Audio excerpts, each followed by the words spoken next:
ഉള്ളു തുറന്ന് സംസാരിക്കുന്നവനെ വെറുക്കും, ഉള്ളിൽ ഒതുക്കി അഭിനയിക്കുന്നവനെ സ്നേഹിക്കും.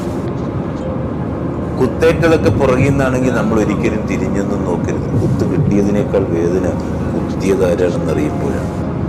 ഈ അനുഭവങ്ങളൊക്കെ തീക്കനലുകൾ പോലെയാണ്. കത്തുകയോ അണയുകയോ ഒന്നുമില്ല, നീറി അങ്ങനെ പുകഞ്ഞുകൊണ്ടിരിക്കും. ജീവിതം എന്നൊക്കെ പറയുന്നത് എപ്പോഴും തിരക്കൊഴിയാത്തൊരു നിരത്ത് പോലെയാണ്. പുതിയ യാത്രക്കാർ വരുമ്പോൾ പഴയവരിന്ന് ഇറങ്ങിപ്പോകും. അളവറിയാതെയൊക്കെ സ്നേഹിച്ചാൽ അവഗണിക്കപ്പെടും. അധികം ഒരാളെ വിശ്വസിക്കാൻ പോയാലും ചൂഷണം വരുന്ന വഴിയറിയത്തില്ല. അറുതിയില്ലാതെ സഹായിച്ചാലും മുതലെടുക്കുന്നത് തന്നെ മിച്ചം. പിരിഞ്ഞു പോയവരോടും ഒറ്റപ്പെടുത്തി അകന്നു പോയവരോടും പരിഭവമോ പരാതിയോ ഒന്നും വേണ്ടെന്നേ. ജനിക്കുന്നതും വളരുന്നതും മരിക്കുന്നതുമൊക്കെ എപ്പോഴും നമ്മൾ ഒറ്റയ്ക്കല്ലേ. പിന്നെ ആരൊക്കെയോ അതിനിടയ്ക്ക് കൂടെ കൂടുന്നു എന്ന് മാത്രം.